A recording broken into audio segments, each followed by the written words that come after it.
Place à présent au débat de ce grand rendez-vous sur Africa Radio. La Centrafrique a adopté le Bitcoin comme monnaie officielle aux côtés du franc CFA et légalisé l'usage des crypto-monnaies. C'est ce qu'a annoncé mercredi dernier la présidence centrafricaine, assurant qu'il s'agit du premier pays à le faire sur le continent africain. Cette loi a pour objectif, au-delà de la création d'un cadre légal à la crypto-monnaie, la mise en place d'un environnement favorable du secteur financier. C'est ce qu'a défendu devant les députés le ministre de l'économie numérique. Cependant, cette décision est diversement appréciée en Centrafrique et dans les milieux financiers internationaux. Nous en parlons ce soir avec nos invités. Nous avons le plaisir d'avoir sur le plateau d'Africa Radio Jean-François Akanji Combé. Bonsoir. Bonsoir Nadir et joyeux Aïd à tous vos auditeurs qui la fêtent. Merci beaucoup. Bonne fête également à vous. Vous êtes politologue et président du mouvement citoyen debout et solidaire Centrafrique. C'est bien cela. Nous avons le plaisir d'avoir au téléphone Ivekwe Emeizo. Bonjour. Bonjour. Merci beaucoup d'être en direct ce soir sur Africa Radio. Vous êtes économiste spécialisé en stratégie et mutation et directeur d'Afro City Think Tank, un groupe de réflexion et d'action. Sachez que nous avons tenté de joindre Albert Yaloke Mokpeme, qui est ministre, conseiller en communication et porte-parole de la présidence de la République centrafricaine. Nous n'avons pas eu de réponse, il était injoignable toute la journée. Avant de commencer à débattre sur l'introduction du Bitcoin en Centrafrique, peut-être quelques éléments, Ivekwe Emeizo, pour nos auditeurs. Le Bitcoin, c'est quoi au juste ? Commençons déjà par dire qu'en France, la monnaie légale, c'est l'euro. Et certainement pas le Bitcoin qui est toléré. Et donc, il faut penser de manière plus large. Le Bitcoin fait partie d'une grande catégorie qu'on appelle les crypto-monnaies, crypto-actifs, qui sont en fait des actifs numériques virtuels. Tout ce qui va passer, en fait, on parle de digital, de électronique, mais le terme virtuel sera acceptable. Et ça passe par une technologie de blockchain, qu'on expliquera tout à l'heure. C'est en gros un registre décentralisé qui peut fonctionner soit de manière organisée, soit de manière pair par pair ou pas. On verra ça tout à l'heure. Et surtout, ça permet de faire des transactions plutôt rapides, on ira encore dans le détail, oui, sans avoir recours justement à la monnaie légale. Oui. Alors j'insiste sur ces éléments très vite parce que quand on dit Bitcoin, on croit qu'il n'y en a qu'un ou deux. Non, il y en a plus de 5000 déjà enregistrés en 2021. Donc vous voyez déjà et c'est en circulation déjà. Donc vous voyez bien que c'est quelque chose qui, quelque part, échappe plutôt à la structure officielle qui est l'État. D'où d'ailleurs tout le problème. Et on viendra tout à l'heure comment ça se passe bien ou mal actuellement avec la Centrafrique. D'accord. Alors bien sûr, il n'y a pas d'institution qui va lui donner un cours légal, ce qui est un autre problème, d'où les problèmes de volatilité, etc. Et bien sûr, c'est un marché un peu fumeux, brumeux, et qui permet à ce moment-là, écoutez, la fraude et beaucoup de choses si ce n'est pas tout à fait contrôlé. Mais dans le détail, vous allez voir que c'est pas si complexe que ça, et il faut comprendre. D'accord. Alors, Ivekwe Emeizo, le Salvador a adopté cette monnaie de manière officielle en septembre 2021. Alors, si je ne me trompe, c'est le premier pays au monde à adopter cette monnaie de manière officielle.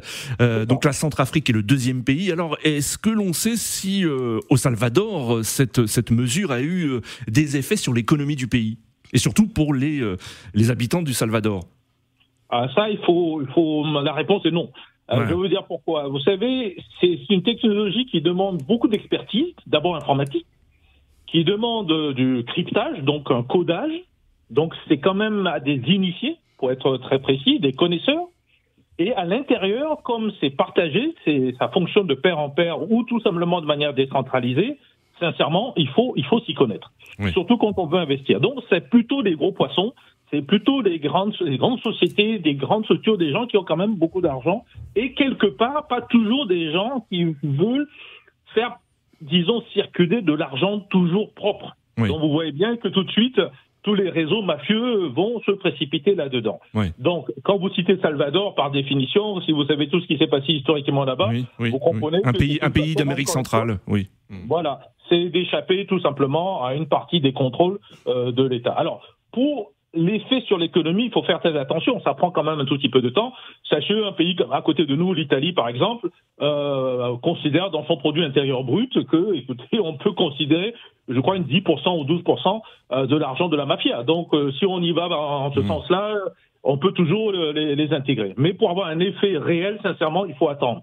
Je pense que pour le moment, on viendra tout à l'heure quand on donnera la définition réelle même de ces, parce que ce n'est pas une monnaie en soi.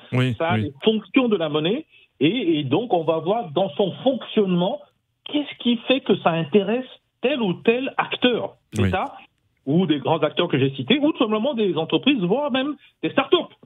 Et pourquoi pas des particuliers qui peuvent investir dedans. Sauf que, on l'a dit tout à l'heure, la volatilité et les fraudes possibles. Alors Jean-François Akanji Combé, la présidence centrafricaine parle, je cite, d'une décision historique et représente un pas décisif vers l'ouverture de nouvelles opportunités pour la République centrafricaine. Êtes-vous d'accord ? Nous sommes au moins d'accord sur une chose, c'est que c'est une décision historique. C'est une décision qui engage l'avenir et qui l'engage sur très longtemps. À Citoyens debout et solidaires, nous avons réagi immédiatement. Nous avons réagi le 27 avril dernier pour dire ce que nous en pensions, c'est-à-dire pour l'essentiel que c'était une loi qui nous apparaissait comme étant contraire à la souveraineté du pays et contraire également à la liberté des individus, des Centrafricains et à leur intérêt. Et il faut que je précise immédiatement avant que nous nous engagions. Donc pourquoi elle est historique pour vous ? Elle est historique parce que justement elle est contraire à la souveraineté nationale ? Non, elle est historique parce que elle engage le pays dans une voie dont on ne perçoit pour l'instant que la surface. Les changements sont profonds, nous aurons l'occasion de revenir tout à l'heure sur ces éléments-là, et au-delà même des éléments techniques que nous allons examiner, pour nous, notre analyse, c'est que cette légalisation-là des crypto-monnaies, pas seulement de la Bitcoin, la loi autorise, ou en tout cas impose, toutes les crypto-monnaies, les 2000 dont nous avons parlé tout à l'heure, peuvent librement circuler en République centrafricaine. Et il y a une question fondamentale. Quelle société centrafricaine voulons-nous pour nos enfants, nos petits-enfants ? Est-ce que nous voulons d'une société centrafricaine où l'État disparaît ? Aujourd'hui, nous sommes un pays en crise, où on lutte pour rétablir l'autorité de l'État. Nous y reviendrons tout à l'heure. Nous considérons que l'autorité de l'État se trouve mise à mal fortement par ces crypto-monnaies. Et puis par ailleurs, vous savez, lorsqu'on prend une décision comme ça, qui est une décision de souveraineté, nous y reviendrons d'ailleurs. La souveraineté n'est pas la souveraineté du président de la République ni de l'Assemblée nationale, c'est la souveraineté du peuple centrafricain. Je regrette fondamentalement que le ministre Yaloke Mokwem ne soit pas ici, parce que cette loi n'a pas été précédée d'une information des Centrafricains, ni d'une pédagogie à leur égard pour qu'ils puissent en saisir et qu'ils sachent de quoi il s'agit et qu'ils l'approuvent. Et encore aujourd'hui, la présidence de la République, nos autorités se défilent devant cette obligation-là, qui est une obligation d'informer, d'accompagner et de faire de la pédagogie. Et ce que vous dites, c'est que, étant donné les problèmes politiques, économiques et sociaux rencontrés par la Centrafrique, l'adoption du Bitcoin comme monnaie légale n'était pas une priorité. Ce n'était pas une priorité parce que nous sommes dans un pays aujourd'hui qui essaye de sortir de l'ornière, dans un pays d'abord où nous avons la moitié de nos compatriotes qui sont en situation d'urgence alimentaire. D'urgence alimentaire. Nous sommes encore un pays où il y a des déplacés. Il y a pratiquement le quart de la population qui se trouve en situation de déplacés ou de réfugiés. Nous avons des problèmes de nourriture, nous avons des problèmes d'électricité. Il n'y a que 3 à 4% du territoire qui soit électrifié. Nous avons des problèmes d'alimentation, nous avons des problèmes de santé, nous avons des problèmes... En tout cas, les infrastructures de base, c'est ce qu'il faut. Et nous faisons cette approche qui consiste à dire notre unité de mesure. L'unité de mesure qui devrait être celui du gouvernement et les talons d'or, ça ne devrait pas ni être le dollar, l'euro, le yuan, le rouble ou la bitcoin, ça devrait être le centrafricain. Et en toute chose, il faudrait s'assurer que cette chose-là apporte au moins concrètement à l'amélioration du sort des Centrafricains. Merci de rester avec nous pour ce grand rendez-vous d'Africa Radio consacré au Bitcoin qui a été adopté comme monnaie légale en République centrafricaine. On se retrouve d'ici quelques minutes pour la suite de ce débat avec nos invités. Africa, le grand rendez-vous avec Nadir Djenad sur Africa Radio. Suite du grand rendez-vous sur Africa Radio, la Centrafrique a adopté le Bitcoin comme monnaie officielle aux côtés du franc CFA et légalisé l'usage des crypto-monnaies. Nous en parlons ce soir avec nos invités. Jean-François Akanji Kombe, politologue, président du mouvement citoyen debout et solidaire Centrafrique. En direct par téléphone, Yves Ekwe-Emeizo, économiste spécialisé en stratégie et mutation, directeur de Afro-Centricity Think Tank, un groupe de réflexion et d'action. Yves Ekwe-Emeizo, vous avez entendu Jean-François Akanji Kombe qui parle d'une loi contraire à la souveraineté nationale. Quel est, votre sentiment et quel intérêt pour le gouvernement centrafricain d'adopter une deuxième monnaie ? Bon, c'est le Parlement qui a accepté cette décision. Donc, si on considère que le Parlement représente le peuple, il y a quand même une volonté de faire participer ces représentants de l'État. C'est vrai que le peuple centrafricain n'a absolument pas participé à quoi que ce soit, et en plus, on ne lui a pas tellement rendu compte. Maintenant, moi, je vais donner des exemples pour qu'on soit un peu plus concret. D'abord, ce n'est pas une monnaie en tant que telle, j'ai dit, c'est une devise numérique, et ça peut poser un certain nombre de problèmes. Que ça a un cours légal, imaginez que les 5000 et quelques cryptos viennent en Centrafrique, et qu'une multinationale, on ne citera pas de nom ici, s'amuse à acheter tout le budget de l'État centrafricain, c'est possible. C'est possible. Donc le problème de la souveraineté posée par mon collègue est tout à fait réel. Oui. Prenez l'exemple, il suffit que la Centrafrique, l'État centrafricain, ou n'importe quel État africain d'ailleurs, qui régulièrement vendent leurs dettes pour pouvoir éponger et réduire leurs dettes.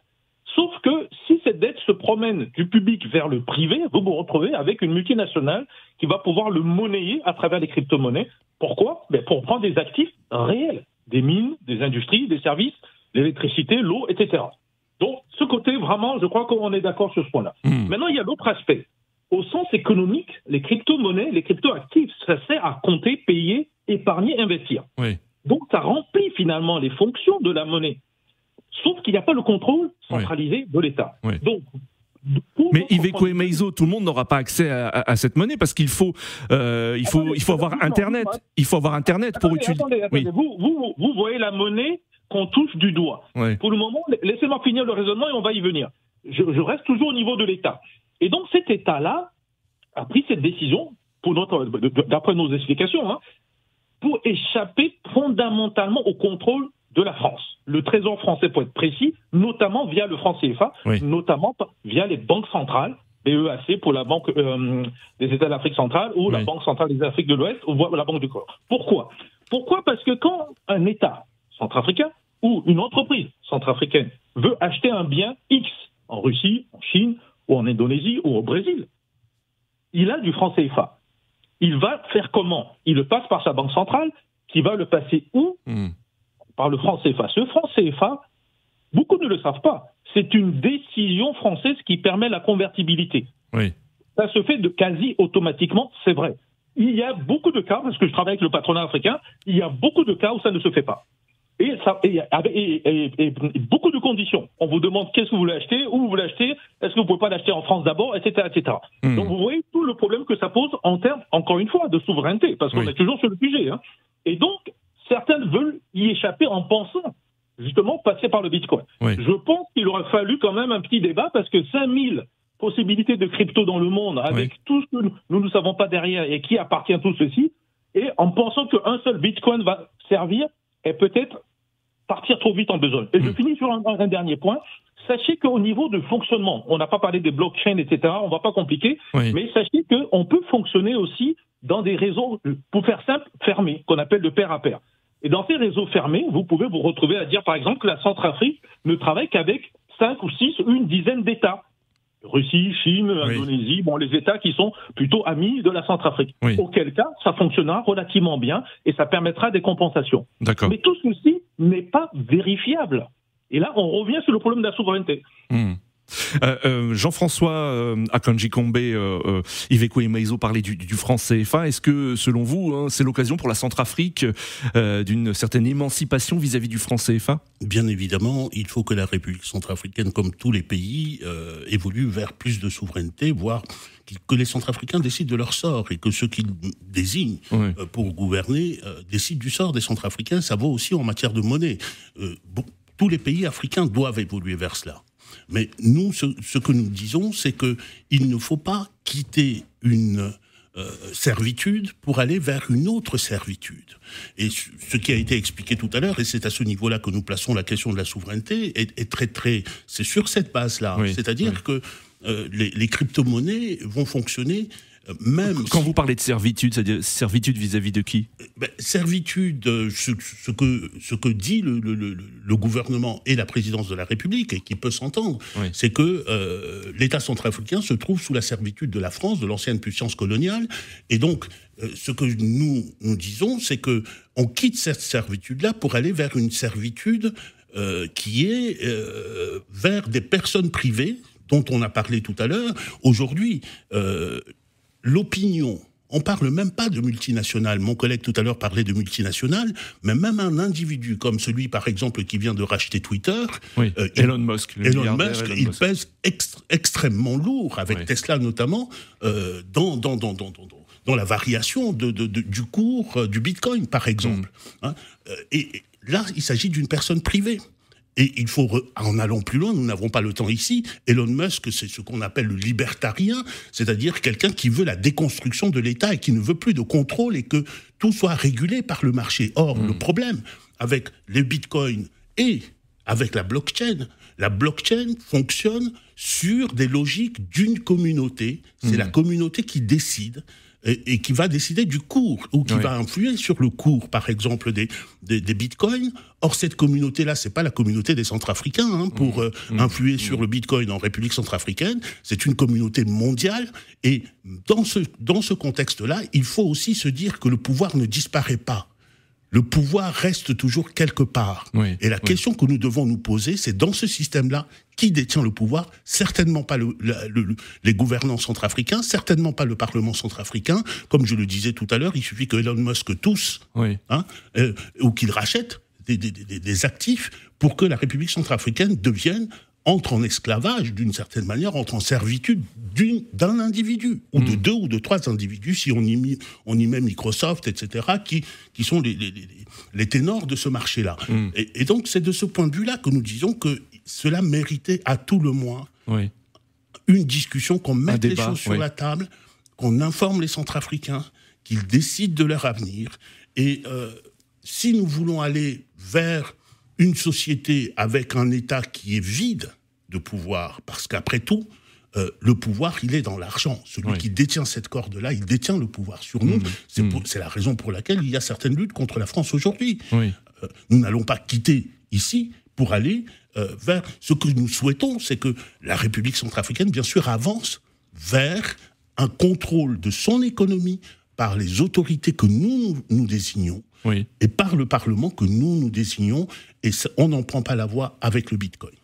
Iveco Emaizo, une réaction, est-ce que vous êtes d'accord ce que dit Jean-François Akanji Kombe, c'est que finalement, seule une petite minorité de personnes pourront utiliser cette monnaie, faire des affaires, et une majeure partie des Centrafricains n'auront pas du tout accès à ces opérations financières. Excusez-moi, il y a un tout petit point que je n'avais pas évoqué tout à l'heure. Dans la loi n'autorise pas seulement les bitcoins, mais l'impose à tout acteur économique pour l'achat de tout bien et de tout service, c'est-à-dire aux 6 millions de Centrafricains. Iveco Emaizo. Alors le dernier point pose problème. En France, ce n'est pas possible. C'est pour ça que j'ai commencé par dire que la monnaie légale française, c'est l'euro. Si en France, je viens avec du bitcoin, que je m'appelle Musk, ou je m'appelle Clinton, ou je m'appelle Rothschild, je ne pourrais pas l'imposer à quiconque en France, en fait. Sauf si la personne en face, en France, l'accepte. Le problème, ce qui vient d'être dit, c'est que on va l'imposer à quiconque en Centrafrique. C'est une c'est fondamentalement inégalitaire. Fondamentalement. Donc le rapport de force dont on a parlé tout à l'heure, je maintiens et je partage. Que ça profite à une minorité, alors là, je l'ai écrit plusieurs fois, je l'ai dit dans toutes mes interviews, c'est ça le fond du problème. Alors rapidement, quelques chiffres quand même, parce que j'aime bien qu'on soit clair. Le Bitcoin est autour de 36 € actuellement. Mais on sait que ça peut tomber à 5 ou 3 euros et ça peut monter à 110. Personne ne sait trop où ça va. Ça dépend des fonctions externes, des guerres, etc. C'est un système de refuge. Sachez que des États s'organisent. Par exemple, la Russie va certainement l'interdire, sauf que si vous le convertissez en or, alors vous pourrez le passer en rouble et du coup, vous passez dans une devise que vous pouvez utiliser. Donc tout ceci, c'est des rapports de force. Est-ce que la Centrafrique a une monnaie, laissons tomber le franc CFA, qui va permettre cela? Alors la Centrafrique a de l'or. Donc qu'est-ce qui va se passer? Ou des diamants?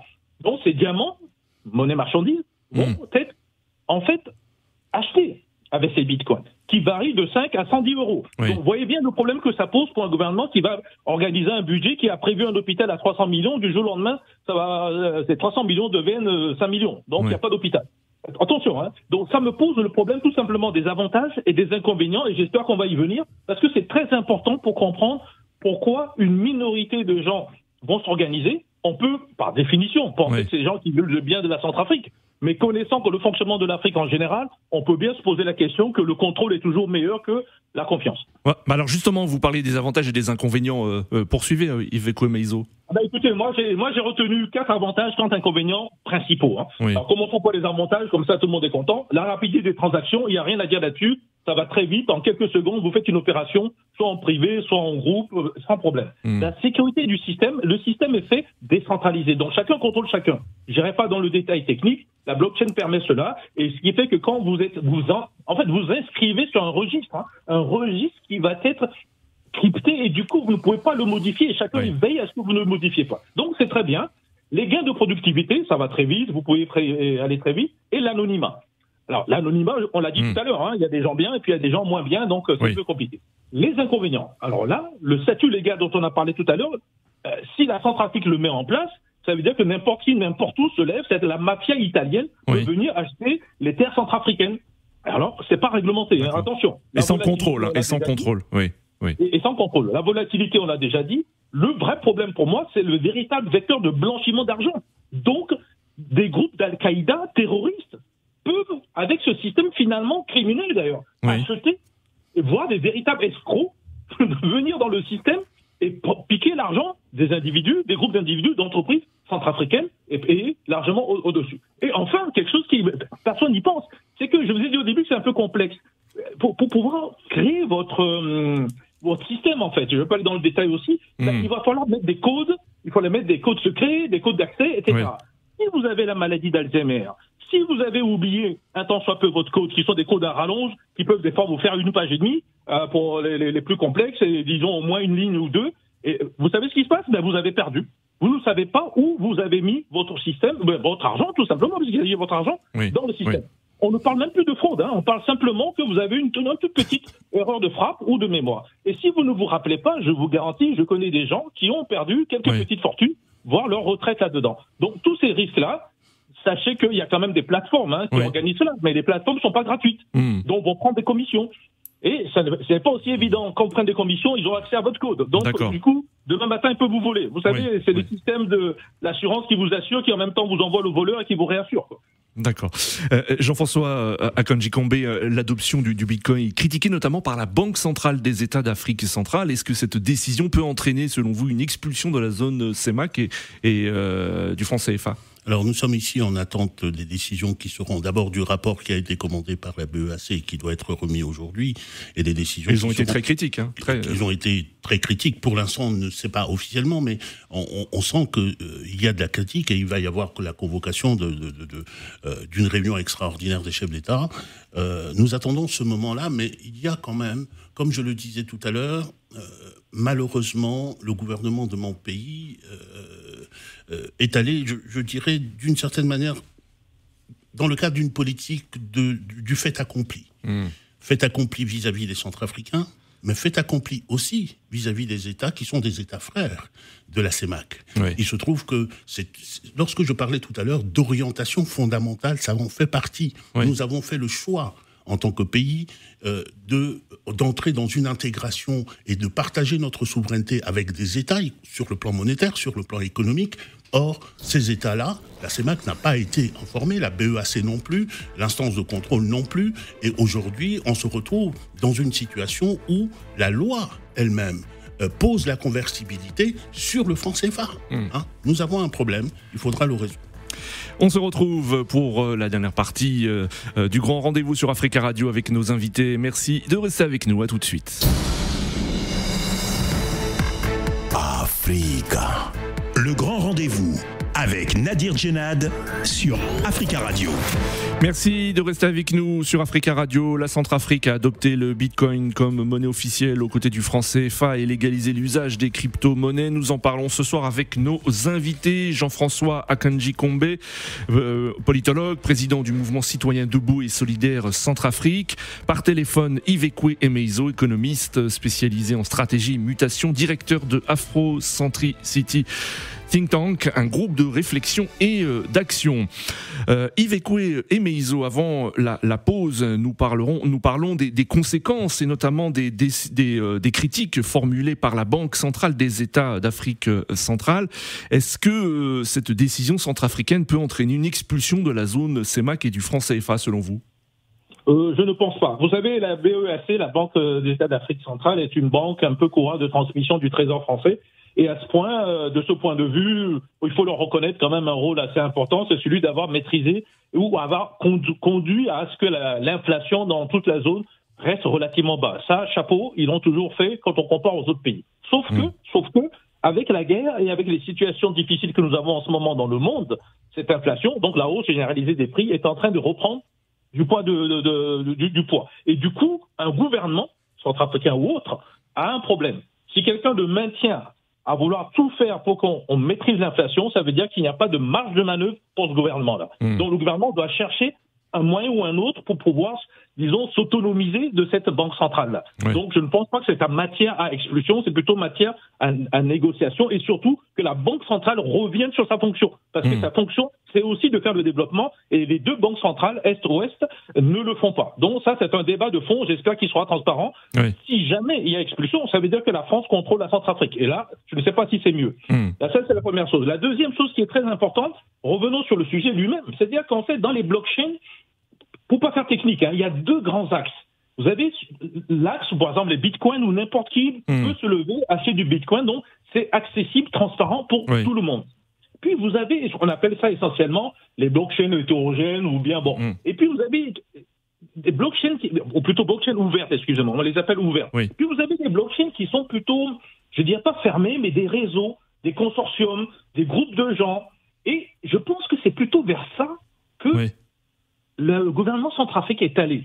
On parle même de blockchain privative. Oui. Moi, je suis très africain et je dis ce sont des tontines. Ce sont des groupes de gens qui s'organisent entre eux pour faire des échanges et jouer en fait sur la spéculation de la valeur de leurs biens et demain matin l'utiliser pour faire tel ou tel investissement. Donc, ils défendent des intérêts mutuels. C'est pour ça que je disais tout au début que voilà, s'ils choisissent des groupes de pays, des groupes de personnes morales ou d'entreprises avec lesquels ils sont en confiance, alors ça peut fonctionner. Encore faut-il savoir que personne n'a le rapport de force prépondérant dans ce groupe-là. On appelle ça les blockchains privatives. À ce moment-là, c'est pas n'importe qui aura accès à cela. Donc on peut comprendre ça. Donc il va falloir que le gouvernement nous explique cela. Et on revient à ce que disait mon collègue tout à l'heure, il a vraiment manqué ici de communication, d'explication, de pédagogie tout simplement. Et si ça doit être décentralisé, alors il y a un autre élément très important pour moi, c'est que tout ce qu'on raconte, c'est bien beau, mais il faudra avoir l'Internet, il faut avoir de l'énergie, et il y a quelqu'un qui le finance.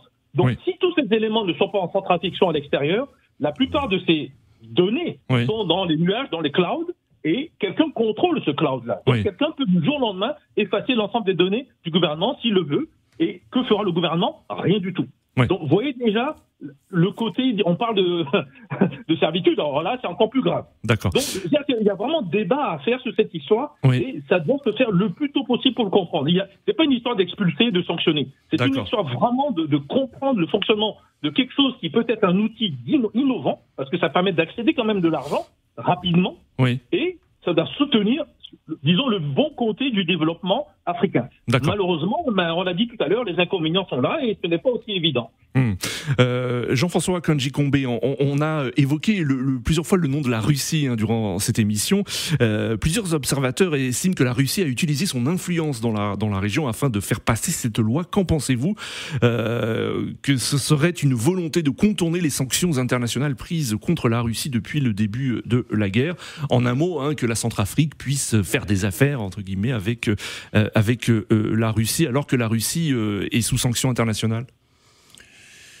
Je ne suis pas Est-ce que c'est plausible? Je ne suis pas dans le secret des dieux, mais aujourd'hui, je constate que sur toutes les questions vitales et les questions essentielles, la Russie n'est jamais loin dans la décision qui est prise par les institutions centrafricaines. Donc, à tout le moins, il y a eu approbation. S'il n'y a pas eu travail assidu, c'est quand même un dossier qui a été préparé pendant 8 mois, plus de 8 mois, pratiquement 1 an. Et cette hypothèse-là est une hypothèse qui est tout à fait plausible et qui nous inquiète. Elle ne nous inquiète pas parce qu'il s'agit de la Russie, mais parce qu'il n'y a pas de transparence. Et que, par ailleurs, aujourd'hui, dans le contexte où nous nous trouvons, est-ce que la République centrafricaine a intérêt à être, désignée ou à s'auto-désigner comme la cible en tout cas le carrefour du contournement des sanctions internationales qui ont été prononcées? Je ne suis pas sûr que ce soit dans l'intérêt du pays. Et là aussi, on a besoin de plus de clarté. C'est tout à fait plausible. Et d'ailleurs, ça fait partie des raisons d'inquiétude. Et j'y ajouterai également le fait que le président de la République souhaite confier cela à un personnage qui est des plus sulfureux, qui déjà exploité est un opérateur de la blockchain et des crypto-monnaies depuis longtemps, et qui se trouve aujourd'hui en but avec la justice de son propre pays, le Cameroun, et avec la justice de plusieurs pays africains et de plusieurs pays étrangers pour escroquerie. Et donc, tout cela, dès lors qu'il n'y a pas d'informations qui circulent, dès lors qu'il n'y a pas d'explication de la part du gouvernement, ça ne peut que créer de l'inquiétude. Et il se trouve qu'en économie, je ne suis pas économiste, mais j'ai au moins appris cela, l'économie est fondée sur la confiance. Les éléments de la confiance aujourd'hui ne sont pas là. Oui. Et Iveco Emeizo, est-ce qu'il y a la main de la Russie selon vous? Est-ce que ce serait plausible? Alors moi, je vais parler technique. D'abord, rappelons-nous que la Mauritanie a quitté le franc CFA et a quitté la CEDEAO à sa propre monnaie et fonctionne très bien. Donc, je ne sais pas pourquoi le Mali, la Centrafrique ou d'autres ne pensent pas à faire cela. Et ça s'est fait relativement rapidement, en moins d'1 an et demi. Donc, première chose. Deuxième chose, la Russie, comme d'autres pays, les États-Unis, il ne faut pas les oublier, ils sont derrière tout. Et on ne peut pas oublier nos amis chinois. Donc, moi, mon problème est différent. La Russie a eu des sanctions, vous l'avez dit. Mais la Russie a fait des contre-sanctions. La Russie dit, écoutez, vous gardez vos euros, vous gardez vos dollars américains, j'en veux pas. Vous me payez en roubles. Sauf que le rouble est adossé à de l'or. Donc, vous m'apportez de l'or. Et à côté de l'or, vous avez ce qu'on appelle la monnaie marchandise. Toute forme de marchandise, donc le troc. D'ailleurs, ça peut être du café, du cacao, en passant par le diamant, etc. Donc, ce qui me dérange, c'est que la Centrafrique existe, tout simplement, de fournir ces diamants, ces mines. Du coup, nous arrivons... le change est égal ou pas, donc la transparence revient à l'ordre du jour. Et nous arrivons à la fin. Nous arrivons à la fin, Iveco Emeizo. Désolé, nous arrivons à la fin de cette émission. Merci à vous, Iveco Emeizo et Jean-François Akanji-Kombé, d'avoir participé à ce grand rendez-vous. Merci à Hugo Vallière pour la réalisation. À demain.